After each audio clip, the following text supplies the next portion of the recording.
Good evening, everyone. Good afternoon, actually, everyone. Good people, bad people, ladies and gentlemen, boys and girls from all ages and from all over the world. Welcome once again to another episode of Mike Nights. We have a really, really special episode today. Thank you for being here. This is going to be really interesting because, well, you have the players, you have met all of them. We've even have a face off among them, and it's been really interesting and it's been really inspiring to know all of their background, all of their stories, and we have today the other part of the equation because in order for a competition to be held, you having athletes is not enough. It's not enough just by having athletes. We need to have a whole technical body. And today I have with me a very special guest. He is from Canada, and he is one of the men that have made this possible in many ways. You're going to meet him right away. Uh, he is one of the Combat Taekwondo referees. He's actually a co-chairman in Combat Taekwondo, and I'm really happy and I'm really glad to have here Mr. and Master Robert Quon from Canada. Master Rob, how are you? Welcome to I'm Mike Night. I'm very good, sir. Thank you very much for the introduction. Very kind words. Yeah, very kind words and very humbling. Thank you. Master Rob, tell us something about you because I know you. I've been on the road for a long time.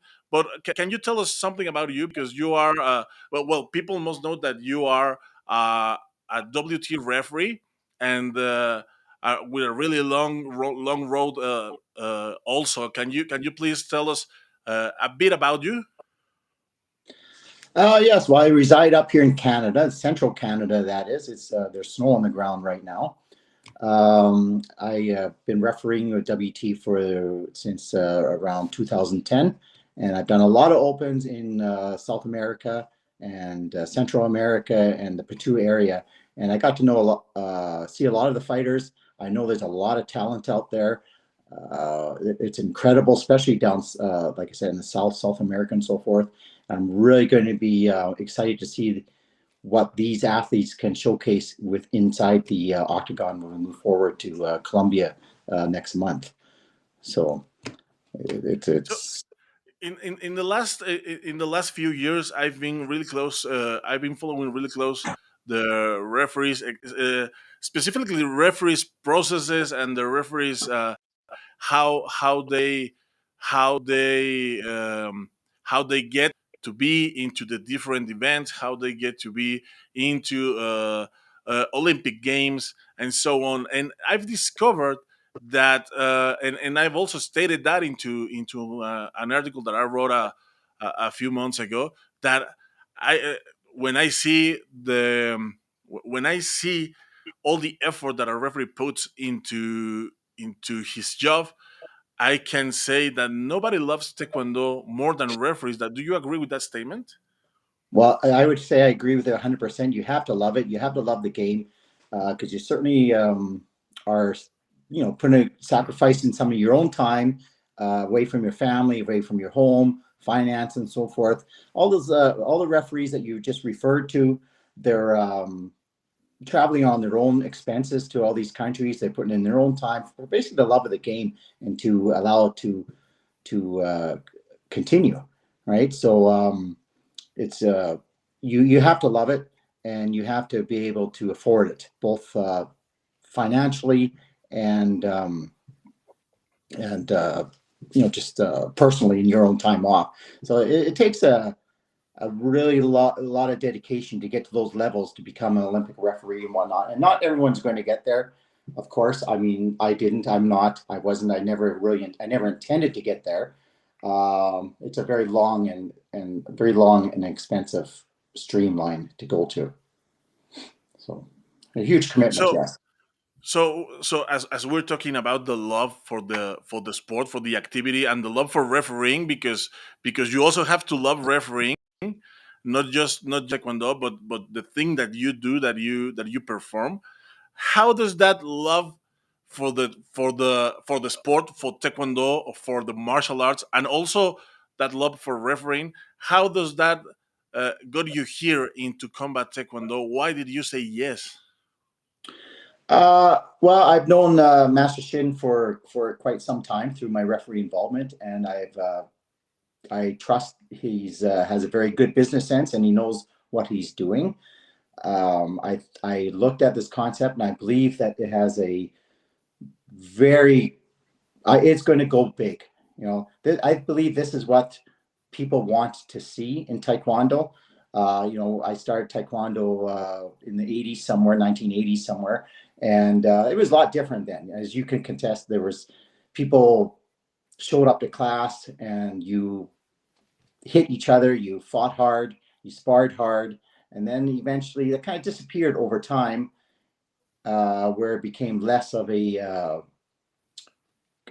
impact sport where it was more on point, electronics and whatnot, kind of taking some of the thrill away. I think everyone wants to see that knockout, that excessive knockout, a little bit of blood, something to make it look realistic, right? So it started losing, I think, some of the audience that maybe we had at the beginning, and I really believe that this concept is going to bring back that audience and bring back the interest that it once had with the older people, like teenagers and adults and so forth, who might have kind of think, oh, that's just for kids, and we're going to go watch jujitsu or something, grappling, something strong like that, something that you see on TV all the time, right? So this is a really eye opening. I watched most of your um, time slots here with the athletes. I got to um, understand who they were and that they come up from, there's champions, there's world champions, there's Olympians in there. There's a good mix of people, and they're going to make a really good show in December 3rd. I think there's going to be no disappointment whatsoever for anybody. Yes, yes, but well, taekwondo, as nobody can deny that taekwondo is the most popular martial art around the world. But somehow the people who practice MMA and other, let's say, different martial arts, they don't rely on it very much because they think just what you say. They think it's just for kids, or they think it's just for early ages. But during the interviews that we've made here in Mike Nights, we've learned that a lot of athletes are excited because they are going to show, as many of them stated along the shows, they are going to be able to show the world what real taekwondo is, what this martial arts got to give. Do you think this format is going to allow that? Is it really going to allow people to see that the martial art part of taekwondo that's being hidden behind the Olympic sport? I think 100%. Yeah. Once they see the effectiveness of it, and once they see the other techniques that we don't use or that isn't used in Olympic style sparring, right? The hand techniques and those type of things, they're going to say, "Wow, this is something I want to be involved with." I want to be part of this. I want, it's not just for my little kid anymore. I want to be part of it too, and I want to watch it. I want to, support it going up. So in order to achieve that, because there's a lot of things that have to be achieved. First is the to keep the sports spirit, to keep, to bring back that martial art part that's been hidden behind the sports, behind the sparring. I would say the sparring sport, because in Pumse you have a lot of techniques that you use, that you cannot use into a Kirugi competition. You have elbow, you have kicks, you have sweeps, all of this in Pumse, which for many people is like the martial art part of taekwondo. Absolutely, yes. And you know, with Pumse, it's always hard to get people interested in Pumse at the very beginning because they don't understand. It's just like, what am I doing? I'm just moving around, right? Right? But if you can break down and understand the movements and know what you're doing and the application, and actually think, hey, yeah, I'm actually fighting somebody, right? And now you're going to see some of those things in the ring. You're going to see people using these elbow strikes and back fist strikes and everything else that's supported in the Poomsae competitions and the things that we practice. I think it's going to be incredible. It's going to look back at when the military used to, or they still practice, but practice it, and while you see all that, one of my one of the movies I like to watch is The Best of the Best. It's a great movie, right? We all like that one, right? You know, that's Taekwondo, and we see it happen. It's acting, of course, but it's fun, right? This is going to be fun, just like that, I think. Yes, and also you have to take that into consideration, right? Because the fun part, the entertainment part, is also a very important aspect of this new format. And for that, I've understand you have worked really hard because you are one of the men that work really hard on the rules, on the regulations.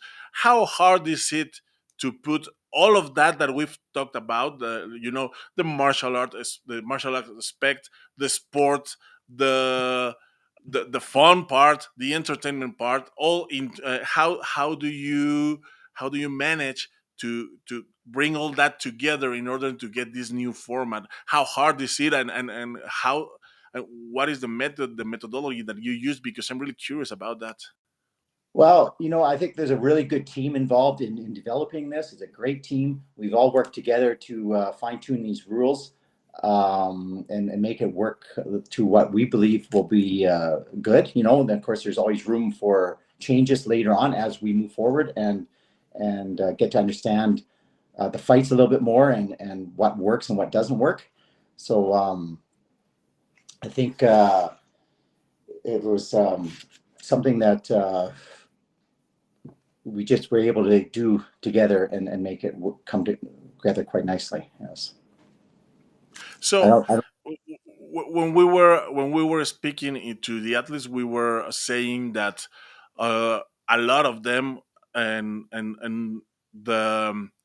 the objective of many of them is to be the point of the arrow for their country, to get involved, to get more involved into this new format, so they can pave the way of the upcoming talents into this combat taekwondo format. Do you feel the same about the referees that are involved right now? About yourself, do you feel that you are like the point of the arrow for some other refs to come in? of course, yes. Just it's a whole new league. It's just like when you start refereeing, whether it be in your state or province, nationally, and then internationally. It's just another level to move to. I believe that referees will want to be involved 100%. And there's a really good pathway in our system here where referees are being supported. There won't be as much cost involved for them, so that I think there'll be a lot more opportunity, less red tape, let's say. And I think it'll be just a lot of fun for everybody. I think we had a referee seminar last weekend, and there was well over 200 people that participated. So the interest is there. I've been watching the likes and everything that increase on the YouTube and all the social media platforms. As people get exposed to it, yeah, they're going to accept it. They're going to want it. They're going to want to be part of it. I think sponsors are going to want to be part of it. Everyone's going to want to be part of it at some point, and some people might want to even try to copy it. I don't know, but the good thing is that we're here first, and we're going to lead that way and make sure that everyone gets what they deserve. Right, the competitors, the athletes, they want to go home with that title belt to their country and say, hey, I'm the combat taekwondo champion. you know Yes. I think I was thinking this over time. I was thinking there's ITF, there's WT, there's global in there. You got these different taekwondo networks, right? We've been always told and taught that that's all there is, right? Why can't there be another one like Combat Taekwondo? It's Taekwondo. It's another league. You're still studying the techniques. There's room for more, right? There's room for Yes. more. So you mentioned the referee seminar of the last weekend. I was very impressed with the number of people that took that got into it, and I was really impressed with the presentation itself. I believe this is going to be also a huge movement for them.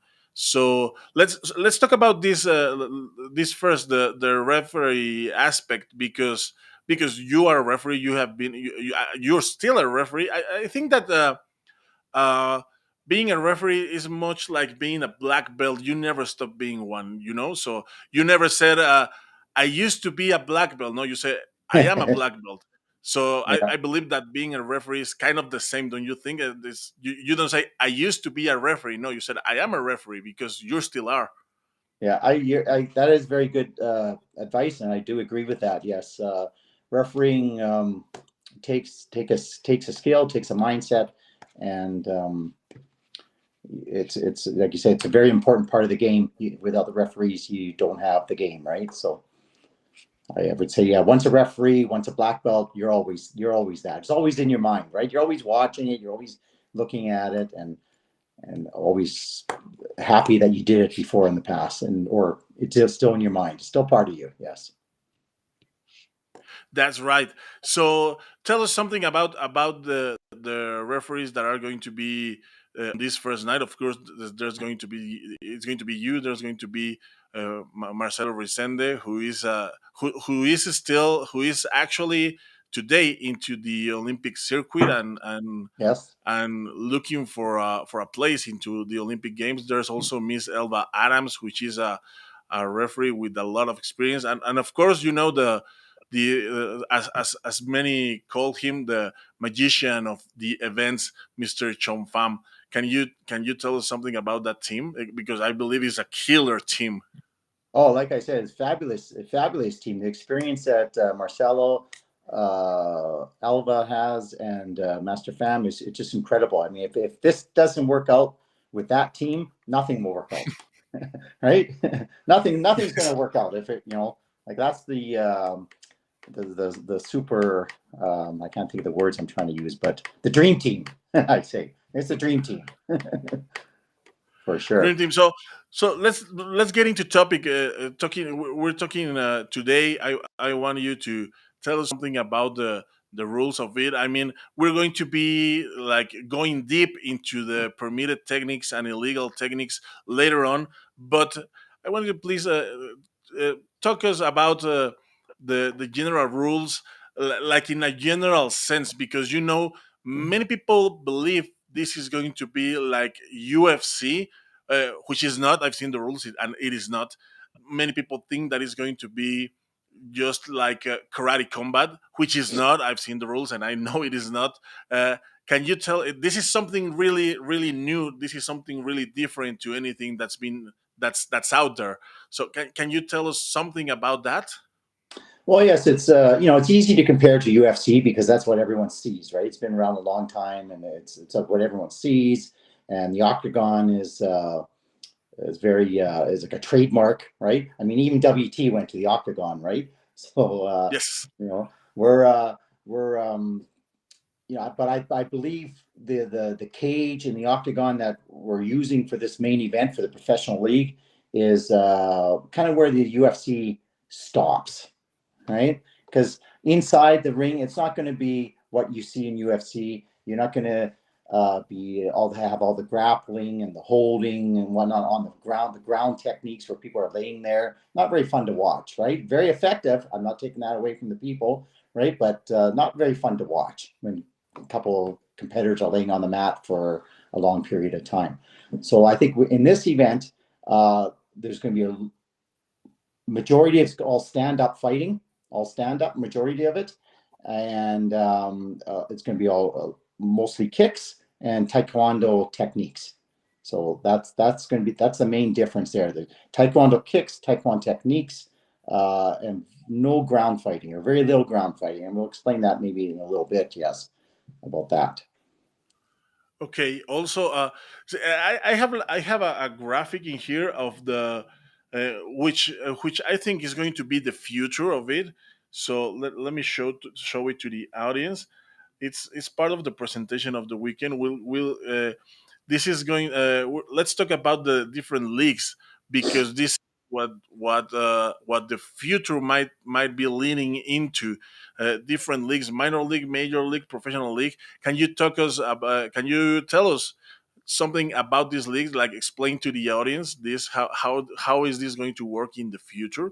Because this is because when you have this, you see that there's a vision beyond, and it's not just a one event thing, you know. Yes, there's a pathway, we'll call it, right? So I mean, the professional league is what we're looking at right now. Those rules are fully developed. That event is happening on December 3rd in Colombia. So that's everything that you're seeing right now. But that's a professional league. Those are title fights. That's for money. Um, that would be probably like the goal that people want to get to. But before that, we have both the major and the minor leagues. And the minor leagues are ages 8 to 17. Okay, of course, modified rules. You got the headgear and stuff like that. And we're still working on that, so we won't get too much on that. But they're going to be held locally, regionally, national tournaments. They might be part of a regular Taekwondo tournament. Maybe they have one court with combat events, fighting, and other events with some other Taekwondo fighting. Who knows, right? Just to get the people in there until the numbers get up. But the good thing about the minors is that in that one, we won't be using a cage. We'll just be using regular Taekwondo mats or foam mats. Okay. And then once you become an adult or over 18, you can move up into the major league, and which creates a whole bunch of different opportunities. There's ranking. Oh,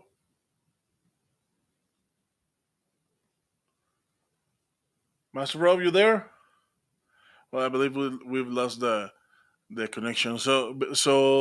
Let me try to get him back. In the meantime, I want to comment on this because this is what the future might look like. We were, as Master Rob was stating, there's this minor league which is going to be held in. Uh, it's going to be held locally. We're going to have local tournaments, national tournaments, regional ones. So this is going to be like a league not exactly for kids, more like for juniors and for people to who wants to fight on the pre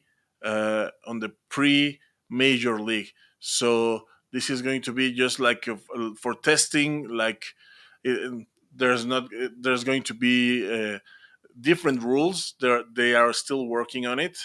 There's going to be like the protective gear, which you will not see on the major and professional league.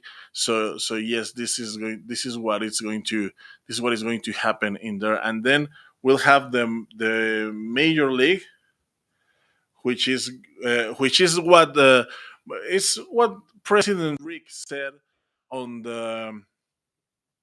Let me see. I believe Master Rob is here. Master Rob, you there?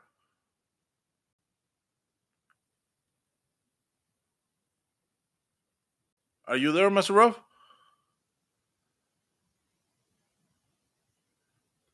We're still having trouble with the connection.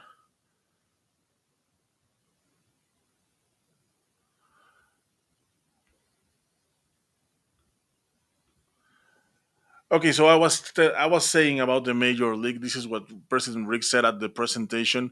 This is going to be a league. Oh, there is him, Sorry. Master Rob. Are we back?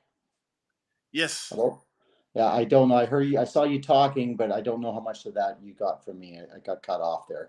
Sorry. Yeah, you were telling the audience about the major league. I was trying to explain that this is kind of what Master Rick said on the presentation event, on the presentation event about for the people to earn their right to fight on the professional league, they'll have to go through this major league first. So I was telling that, but please go on.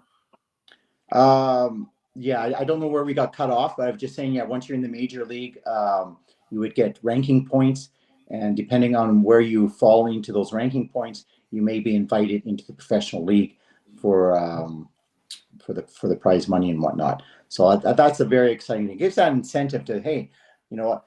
I guess the professional league would be like the Olympics of sport, world taekwondo, right? So it gives you that. That's right. So and then comes the professional league, which is what is going to see in Colombia.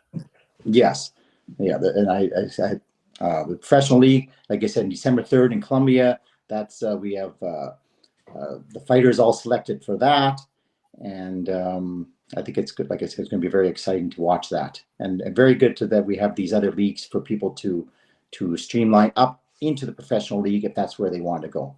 And it's not just for the athletes also, but also for the referees and everyone else who's involved. Right, you can start off in the minor leagues, move up to major, move up to professional leagues. So there's all that for both sides. Awesome. So let's move into uh, talking about the professional league. Let's move into this competition area. This is a photo, an actual photo, which is what I have in the background. This is an actual photo of the Royal Center there in Colombia, and this is an actual photo of the competition area, right?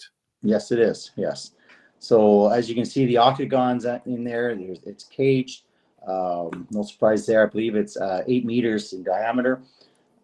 So that's where it's going to happen on December 3rd. But like I said, in the minor leagues, you would be using regular Taekwondo mats. Okay, and the I have the doubt. What material is going to be in this specific area on the one that we're going to see on December 3rd? I'm sorry, sir. I don't understand. The material of the floor. You know what? I can't answer that effectively. I have not seen it. All I know is it's a regular like MMA type ring and mat. So I can't honestly answer that. Okay, well let's move on into this here. So the qualification of the contestant, which I believe is a really we've seen the contestants, we've seen well the selection process for this one was was like an interview, and also the curriculum, which this time spoke for the athletes. But tell us something about the qualification of the athletes. What do you need to become a combat taekwondo athlete? Well, number one thing is they need to be a black belt. Okay, in Taekwondo, and that can be in any style of Taekwondo. As long as you have that black belt, you can be accepted in. So for the professional league, you have to be 18 years old. You have to be in good health, cleared by the doctor, and so the important thing is, yeah, Taekwondo black belt. So Okay, 18 years old, yes, all the regular. So let's talk about the equipment, because even though it is taekwondo, we have the idea on our heads that a taekwondo competition involves like the blue and the red chest gear, of course the helmet, like the pads for the arms, for the legs, also also on regular taekwondo we have gloves are that are really more for aesthetics than for punching, because we don't really use face punching. We punch to the to chest. the chest, yes, sir. So tell us about the equipment that we're going to see, because we're not going to see protective gear into the professional league, right? No, you are not going to see the same type of gear that you would see at an Olympic style Taekwondo event. No. So this is what separates us a lot right there. Also, um, so anyone that's done Taekwondo for a long time, we talked about this before. when you used to show up into the dojang, people would and spar. You would spar all out with probably very little equipment, right? Because there wasn't as much equipment then. There wasn't much emphasis on those type of products.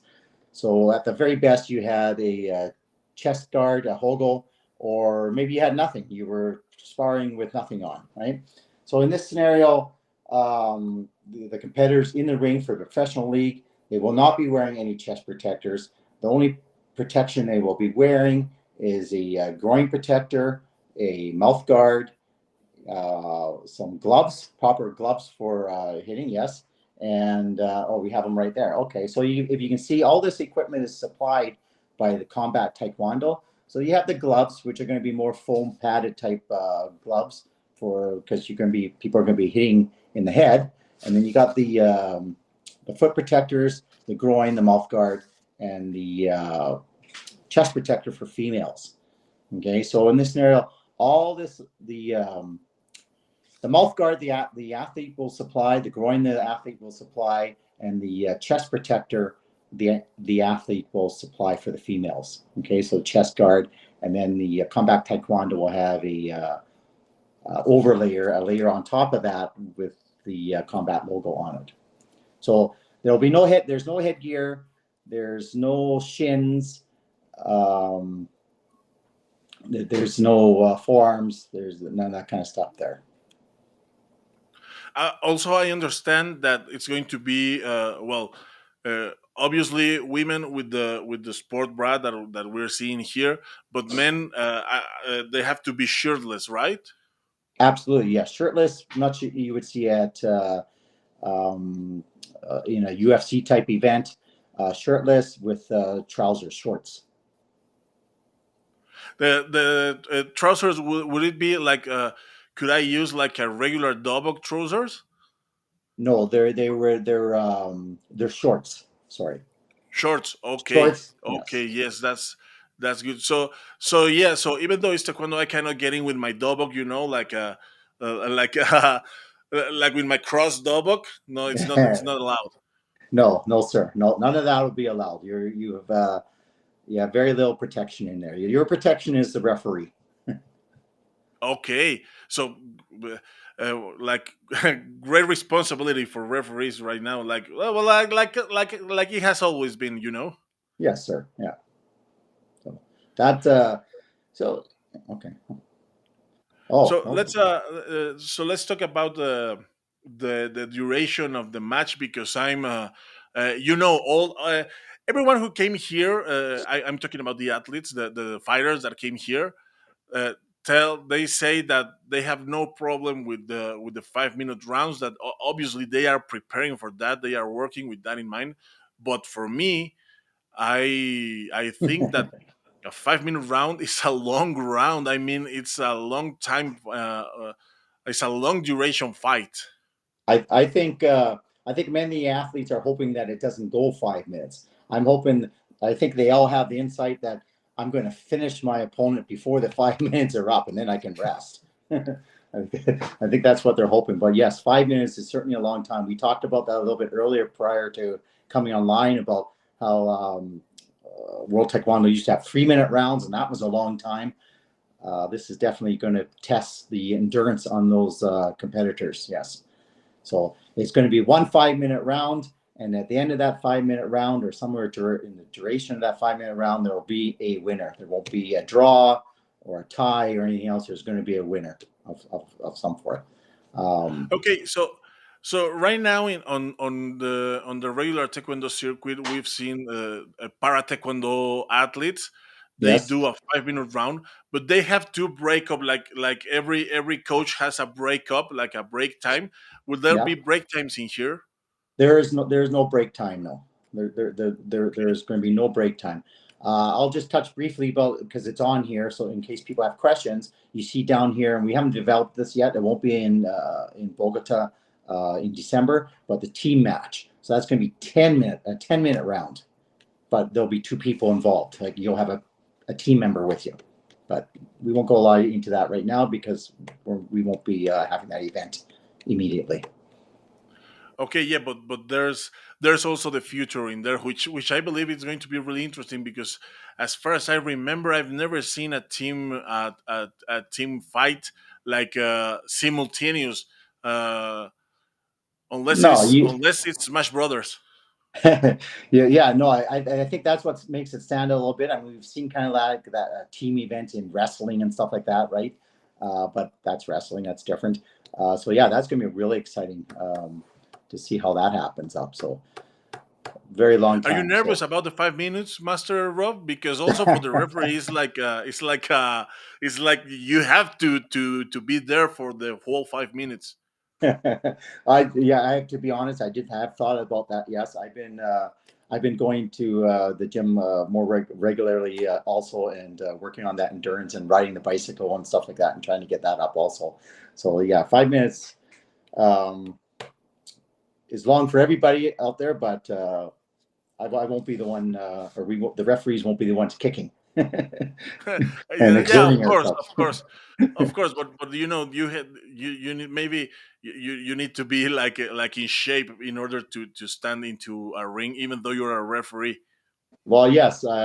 Even in the 2 minute round, some of those competitors can move around a lot, right, and make you move around a lot. So there is some endurance involved for everybody there. Yes. Yeah, and finally, I want to talk about the permitted attacking area. You know, we're not getting into techniques today. We're getting deeper into the permitted techniques and the illegal techniques later on. So please don't miss the following shows. But I really would like you to speak about this. Where is the permitting attacking area? How the takedowns are going to work, and also I would like to know, in case, because you just said that many competitors are thinking on not on for the time to don't go off, so they don't last 5 minutes fighting. But in the case that happened, that they do last 5 minutes, uh, how are they going to select the winner? Because that's something I'm really curious about. So let's start with the permitting attacking area. Okay. So this has some comparisons to regular sport taekwondo. So all the kicking techniques are going to be above the belt, right? So you can only kick above the waistline. Um, and you cannot make contact to the neck. Very dangerous, of course, or the back of the head, or the spine. Okay, deliberate attempts to those things. Nothing. So that's the main thing there. It's very important. The front of face is all okay with any type of hand or kicking techniques, but not the eyes, of course. You can't deliberately go to the eyes or any vital area like that. Okay, and in case there's a tie, like the match goes for the whole 5 minutes, and there's not a knockdown or a knockout in that time, how is that going to work?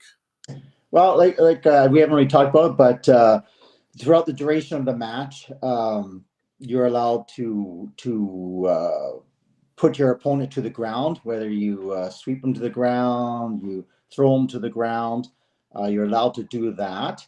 Um, so if okay, those will be takedowns, but knockdowns. So that's an entirely different thing. If you get a strong blow to the body anywhere and you make that opponent knock down, they're on the ground, then you those are going to be scored higher. Okay, so if you're knocked down 3 times throughout in that 5 minute round, then the match is over and you would have lost.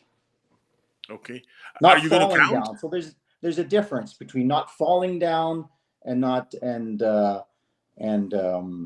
being knocked down. So immediately, as soon as someone is knocked down or they're to the ground, then the referee will begin a count. Not not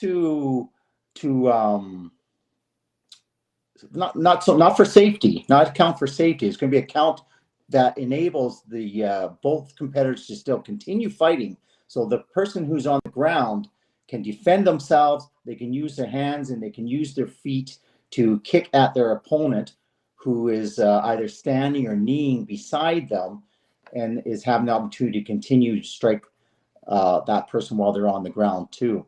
They got 10 seconds. So the referee will be counting from 1 to 10 in 1 second intervals for 10 seconds. At the end of that 10 seconds, if providing no one's tapped out, let's say, the referee will stand both competitors back up and resume the match.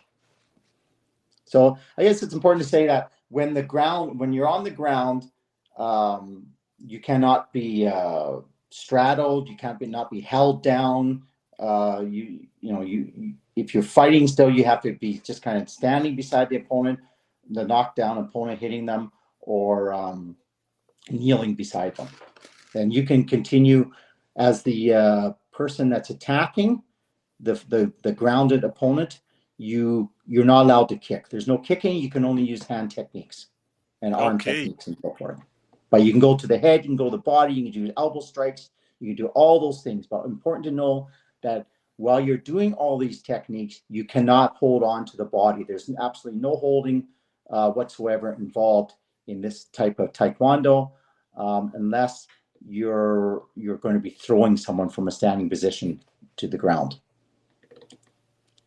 Okay, so that's really good information to know. I believe that's the audience is going to find it really really important to know all those things that you are commenting in here. So, Master And Rob, well, I believe we've had like a really good talk in here. I appreciate you for being here, and I don't know if there's anything else that you want to talk about, something that we've missed of the rules in general. Like, I don't know. I just want to briefly, I wasn't really finished with along with the attacking. So you can attack to the area between the knee and the ankle to use with your sweeping or takedowns that way. Okay. So Okay, that's the only lower part of the body. Only time you can make attacks to the lower part of the body you during cannot those kick. attempts. You cannot kick in the legs, right? You cannot kick like in the below the waist, as you said before. No, you cannot kick like you would in Muay Thai or something like that. No. Uh, Okay, and kneeing, you can knee, but you can't hold while you knee. okay, You knee somebody. You can't hang on to somebody. Yeah. okay. But it's That's going to be a really real test. It's going to be a real test for everybody to remain standing, I think. yes. Yeah. Yes, it is going to be, and I believe it's going to be really exciting to watch. Also, also to see the athlete, the fighters perform this type of format. I believe it's going to be really challenging for everyone, as it is a new format, and but also really really great to see. I'm really looking forward to it. Well, yes, and we didn't even talk about the type of the ways you can win, the types of winning. Of course, you can win by knockout, where the person's right knocked out, done. Technical knockout, withdraw. The opponent tapped out. So there's those ways of winning the competition, and then there's of course the judges' decisions if it goes that far too, right? And the judges Yes. have a. I'm sorry. Can you explain us how is that decision going to work? The decisions. Well, first we'll go on how many times they've been knocked down, right? Okay. Say how many times they've been knocked down. Uh, the type of how more points for kicking techniques, right? And then hand techniques, and so it can be a progressive thing. And then if we determine that everything's kind of all equal, then the judges will determine who they thought was more aggressive during the match, right? Who was being the more aggressive person, not just chasing someone around, but doing the more attacking, more controlling the fight, right? Okay. Who led that fight? Yeah. So there's always going to be a winner.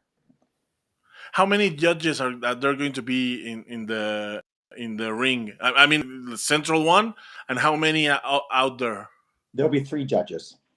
Three judges. Yeah, Okay. three judges judging. So there'll never be a tie. The referee does not have a say in any of that. Okay, so the referee is just taking care of the ones that are inside, but he has no saying on the decision. No, just no saying on the scoring. Yes, Okay, well, yeah, yeah, on the score because on the decision, of course, he has a say. If he sees someone like balancing around and with the eye with the watch lost in the in the ceiling, well, he has to stop the fight, right? of course. Yes, you have to. If that person's knocked out, they're knocked out, right? That's right. Well, Master Rob, thank you very much for being in here with us. I wouldn't like to let you go without letting you give a message to the people, to the Taekwondo people that are looking at us, that are expecting this event, and also for the fighters, and why not also for the ones that would like to be a referee, a combat taekwondo referee on the future. You know what? I would say just remember like and share all the social media posts on here. Keep tabs of the YouTube channel and see when the events come up.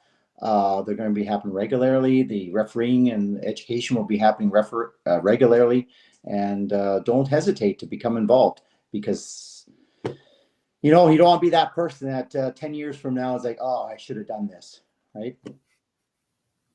Always. Well, Master Rob, it's been truly a pleasure to have you here. I really enjoyed this chat. I learned a lot also about this, about the rules, about this format. Thank you very much for being here. So I guess I'll see you in Colombia. Most certainly, yes. Looking forward to it. Thank you very much, Master Rob. Thank you very much for being here. So uh, see you around. Yeah. Thank you very much. Have a good day. Have a good day, sir. So there you have him, Mr. Robert Quon. He talked about us. He talked to us about the rules and the regulation, the general rules. What you can, how is it going to be there inside the ring? How the ways that you can fight, the ways that you that the regulations that you need to follow. So there's that, and please don't miss the further episodes because we're going to have one on November 4 with Master Marcelo Resende from Brazil. He's going to tell us all about permitted techniques. And also on November 6th, we'll have again Master Marcelo Resende to talk about illegal techniques. It's going to be really interesting, and I believe it's going to be really enlightening. So please don't miss it. And thank you very much for all the people that was here following this emission. Also, thank you very much for all the people that will watch it later on in any of the social media of Combat Taekwondo. Thank you very much. My name is Chava Perez, and that is our show. Let's we'll see you on November 4 with the legal techniques, and then again on November 6. Don't miss it. See you around.